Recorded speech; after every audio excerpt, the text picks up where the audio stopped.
Magandang araw po, welcome po sa aking channel, Lubnay TV. Patalasasan po, meron po ba kayong mga properties na napapabayaan or non-performing assets? Plan nyo yung ibenta, pero wala kayong oras sa pagbibenta nito. Kung ito'y pagkakatiwala nyo po sa amin, tawag lang po kayo sa aking numero, usap po tayo, gawan ko po ng video for free. Yes, libre po, wala po kayong babayaran. Tutulungan pa namin kayong mabenta ang inyong property. Kami na po bahala sa marketing, sa boosting or paid ads. Even sa tripping, hindi na po kayo mapapagod sa pag-entertain ng mga buyers. Kami na po bahala sa lahat. Tawag lang po kayo. Nandito po tayo ngayon sa Alfonso, Cavite, kung saan meron po tayong bagong video presentation, isang residential farm property na may lot area na 2,000 square meters. Patag na patag po ang lupa, kaya usable po lahat. Wala pong masasayang. May access na rin po dito ng tubig, kuryente, at internet provider dito sa area. Ito po'y along Cemented Barangay Road at napakatahimik po ng lugar, sariwang hangin, malamig klima, at malayo na po ito sa 14 kilometers danger zone ng Taal Volcano.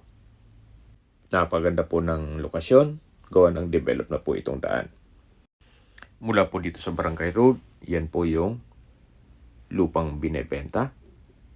Maganda po ito para sa inyong retirement, para lagyan ng inyong bahay bakasyunan o retirement house, or kung di kaya pwede rin gawing private resort o staycation business. Dito po sa loob ng property ay meron pong mga fruit-bearing trees gaya ng lansones, rambutan, at ilang puno ng papaya. Ganito po ang mga ideal na sukat ng lupa para less maintenance. At kaya pang ikutin kahit medyo mahina na ang tuhod. Pero kung ekta-ektarya, medyo may hirapan na po kayo at end of the day na medyo palyado na ang tuhod natin. Maganda rin po ang land banking, especially pag ekta-ektarya na ang lupang bibilhin nyo. Gawa ng mas malaki po ang kita sa land banking compare na natutulog ang pera nyo sa bangko. Yan naman po if you have enough funds para mag-invest ka sa isang malaking lupain. At tungkol naman po sa dokumento nito, ito po'y mother title, kaya gagayatin pa po. Kung sakali man na maibigan nyo ay 1,000 square meters, meron din pong available. O mas malaki pa, mga 3,000 square meters, meron din pong available dun sa kabilang side nitong property. Ito pong 2,000 square meters ay corner lot. Mula doon sa Barangay Road, papunta dito sa right of way. Then ito naman pong katabi ay sold na po yan. Kaya kung sakaling matabasan po itong lupang binebenta, ganito po yan kaganda. Actually, kakatabas lang yan mga 2 weeks ago. Medyo tumas lang yung damo. Nandito na po tayo sa dulong parte nitong lupa at ito po yung property line. Sa mga nag-skip po ng video, summarize ko lang po. Ito pong property ay nasa Alfonso, Cavite at may lot area na 2,000 square meters along Cemented Barangay Road at corner lot. May access na rin po dito ng tubig, kuryente at internet provider. Napakatahimik po ng lugar, sariwang hangin at malamig po ang klima. Tungkol naman sa dokumento nito, ito po'y mother title at gagayatin pa. Habang naglilibot po tayo, pag-usapan na natin ang distance, location at travel time. Mula po sa Provincial Road, ang distance is 1.5 kilometers at ang travel time is 4 minutes. Kaya accessible din po ito ng public transportation.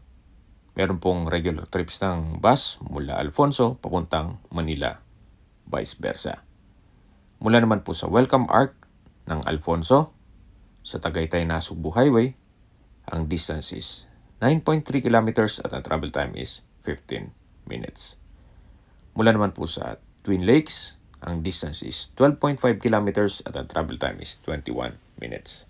Mula naman po sa bayan ng Alfonso, kung saan kompleto din po doon gaya ng public market, groceries, convenience store, remittance center, banks, school, church, at De La Salle Dr.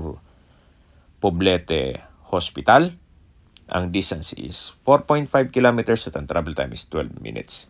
Yan po yung lagi kong binabanggit sa aking video na dapat nyo i-consider sa paghanap ng property yung meron pong malapit na hospital. Hindi ko naman po sinasabing sakitin kayo, yan naman po for emergency purpose lang naman. Nandito po tayo sa dulong parte nitong lupa at yan po yung cemented barangay road. Mahaba po ang frontage ito hanggang dun sa dulo kung saan doon na tayo galing kanina. Hanggang dito po ay patag na patag pa rin po ang lupa. Okay, balik po ulit tayo sa distance, location at travel time. Mula naman po sa Tagaytay Rotonda, ang distance is 15.8 kilometers at ang travel time is 28 minutes. Kumpleto rin po doon gaya ng hotels, restaurants, banks, schools, church at hospital. Mula naman po sa Calax, Silang Interchange, ang distance is 26.9 kilometers at ang travel time is 43 minutes. Mula naman po sa Manila o sa airport, ang distance is 71.5 kilometers at ang travel time is 1 hour and 35 minutes. Ito po yung nasa mataas na lugar. Ang estimated elevation above sea level ay 1,347.4 feet. Okay, sa presyo na po tayo. Binebenta po ito ni owner sa halagang 3,500 pesos per square meter. Kung may mga katanungan po kayo, tawag lang po kayo sa aking numero. At sa mga kababayan naman natin nasa ibang bansa, meron po akong Telegram. Sa mga iPhone user naman may iMessage. Meron din pong Imo, Skype, Viber at WhatsApp. Same number lang po, 0917-316-3399. Sa mga nagtatanong naman po ng aming Facebook, meron po kaming Facebook page na Nov9 TV at Facebook Reels Video. Meron din po kaming TikTok at Instagram. May ibang YouTube channel kami na The Nov9 TV channel at Nov9 TV Listings. Sana po naibigyan nyo ang video presentation. Paki-like and subscribe na lang po sa aking channel para ma-update din po kayo sa aking future listings. Kung sakali po hanap nyo yung mas malaking sukat na lupa, meron din po kaming ibang listings na pwede nyo pagpilian. Huwag po kayong magkatubiling tumawag sa amin, then let us know your budget para malaman namin kung anong property pwede naming alok sa inyo. Sa lahat pong viewers, subscriber at nagtiwala po sa amin, salamat po sa suporta. Ingat po kayo lagi at ang pamilya. Maraming salamat po.